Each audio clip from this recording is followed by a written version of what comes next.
je reprends les travaux entre guillemets sur cette cuve d'eau et la particularité qu'elle a de gonfler quand elle monte en surpression avec le remplissage.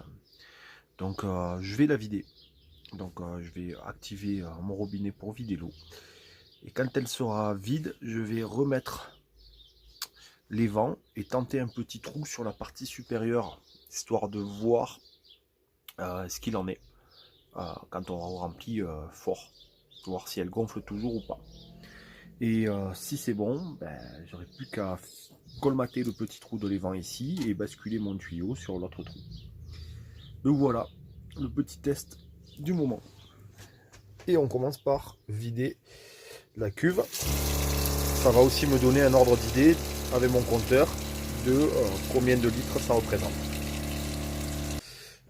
Voilà, je viens de faire le trou ici pour mon futur évent. J'ai repositionné mon tuyau et je l'ai refixé. Ma cuve est vide, je vais pouvoir la remplir et en espérant que ce petit trou là d'air suffise à évacuer la surpression que j'avais avant. Alors après, pour ce qui est de l'emplacement du trou, je me suis bien pris la tête parce que ma cuve est en position, comme vous le voyez, verticale plutôt qu'horizontale. Et puis du coup, je pense que ça c'est très mal positionné ici. Et il fallait que je fasse un trou sur la partie supérieure en pensant au fait que je vais avoir une autre cuve plus tard sur le dessus. Donc si je faisais un trou au milieu, là, ça gênerait lorsque je viendrai poser ma deuxième cuve. Donc je me suis dit que c'était là le plus pratique, même si je perds quelques centimètres de capacité d'eau. Voilà. Donc on va voir maintenant les tests. Je remplis. Et puis j'espère que je ne me suis pas loupé sur le trou à cet endroit-là. Sachant que je vais venir fabriquer un petit objet en 3D, une tétine, que je vais venir fixer par l'intérieur, bloquer, et sur laquelle je vais mettre mon tuyau des vents ici. Voilà, allez, let's go pour le remplissage. Allez, j'essaye d'avancer sur cette étanchéité cuve là, qui pose problème au niveau du gros bouchon. Donc j'ai démonté le cadre, j'ai basculé légèrement la cuve. Et maintenant, il faut que je comble ce tuyau des vents et que j'utilise cet emplacement là que j'ai trouvé. Sauf qu'avant ça, il faut que je fasse une impression 3D qui vienne en dessous, donc que j'agrandisse ce tuyau et qui va permettre de rentrer mon tuyau des vents. Pour l'autre impression 3D, il me fallait faire un bouchon du coup, pour combler ce trou là. Donc c'est fait, bon, il est tombé derrière du coup. Et puis maintenant, je vais passer à l'impression de la bonne version de ce petit bouchon. Encore une fois, l'impression 3D est très utile. Donc c'est parti, c'est transféré dans ma clé avec le logiciel Cura. Hop, let's go. Côté imprimante 3D.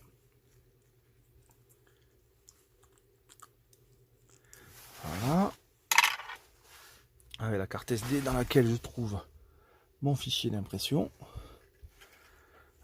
Hop.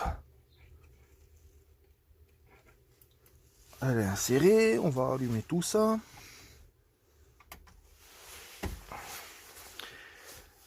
Et on va lancer l'impression. Bon, c'est pas une impression très complexe, donc normalement ça va pas me prendre un temps fou. Hop. Là, je vais lui demander de préchauffer. Voilà. Et pendant qu'il chauffe, je vais lui dire d'aller imprimer. Donc c'est la version 5. Voilà, c'est parti. Dès qu'il sera à la bonne température, il me lancera l'impression de mon petit bouchon. Voilà, j'ai terminé d'imprimer la troisième et dernière version de mon petit bouchon pour le tuyau des vents sur ma cuve. Donc c'est la première version, deuxième version. Sur la deuxième version, j'avais adapté le contour un peu plus petit, sauf que le diamètre du bas était trop grand, donc je l'ai finalement diminué. Dans cette version-là, du coup, cette version, elle va ici. Hop. Le but, c'est de l'insérer là, dans ce trou, donc ça rentre parfaitement. Je vais le faire passer dans dessous. Hop. Tac. Vous allez voir. Voilà. Et à l'intérieur, je vais mettre de la colle. Et puis ici, le tuyau des vents va prendre. Hop, c'est-à-dire que mon tuyau des vents rentre parfaitement.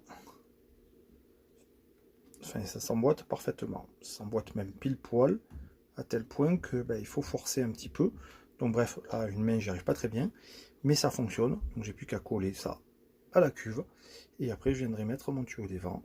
Puis je vais pouvoir attaquer l'étanchéité du bas du robinet. Enfin du robinet, du bouchon. Voilà, je soupire, j'ai fait le gros bourrin avec le Sika sur ma cuve d'eau. Donc j'ai remis un tout petit peu de téflon, mais bon, c'est pas ça l'essentiel. Et puis j'ai mis du Sika sur la rainure. Alors, c'est clair que ça risque d'être très difficile à réouvrir. J'ai bien serré de manière à ce que le Sika s'imprègne partout. Le but, c'est qu'il n'y ait plus de fuite. Donc j'ai pas fait semblant. Je vais laisser sécher tout ça. Ici aussi, j'ai mis un petit peu sur mon bouchon des vents qui va venir avec ce tuyau là après. Avant que je l'insère, je laisse tout sécher correctement, que ça tienne un minimum. Et puis j'espère que surtout ici, je n'aurai plus de fuite. Et si possible, si vous m'entendez, hein, d'éviter de me faire aussi des fuites sur le raccord que j'ai ici, que j'ai déjà travaillé à gogo, et tant qu'à faire sur la zone de remplissage. Voilà, ici je vais mettre un petit bouchon aussi, que j'ai imprimé en 3D, pour barricader le tout. Donc voilà, et puis après tout ça, ça sera le moment de tester en remplissant la cuve à fond. Allez, ce matin, je fais des tests avec la cuve d'eau, avec l'étanchéité. Donc, j'ai remonté la cuve. Je viens de la recharger par mon bouet de recharge. Hop, voilà, c'est-à-dire qu'ici j'ai un tuyau de remplissage. Et puis ça a été l'heure du constat. Est-ce que l'étanchéité de la cuve fonctionne ou pas? Voilà. Donc pour rappel, j'ai toujours eu des problèmes d'étanchéité sur les différents points, mais le dernier problème, ça a été ici, sur le bas. Et en particulier quand la cuve est pleine. Quand la cuve est pleine, clairement, ça fait gonfler la cuve puisqu'il n'y avait pas assez d'air qui s'évacuait. Et on se retrouvait en surpression. Et là, la cuve est pleine. La cuve était tellement pleine que, là on ne le voit pas, mais sur ce nouveau trou que j'ai fait moi-même, j'avais l'eau qui ressortait ici. Maintenant, je l'ai un petit peu vidangé histoire que ça diminue la surpression.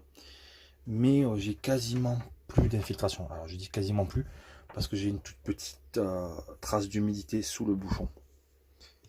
Mais bon, c'est pas grand-chose. Je pense que ça ira. C'est l'essentiel. Donc, la mission semble réussie. Je vais pouvoir replaquer correctement la cuve et la fermer. En tout cas, la conclusion, c'est que clairement, comme me disait ma mère, ce genre de cuve, c'est pas du tout fait pour mettre dans ce sens-là, mais plutôt à plat. Malgré ce qui est dit sur le commercial et les explications de vente. Donc on va faire avec. Probablement que plus tard, il faudra que je me fasse faire des cuves sur mesure ou quelque chose de plus adapté. Voilà, donc pour l'étanchéité, c'est ok maintenant.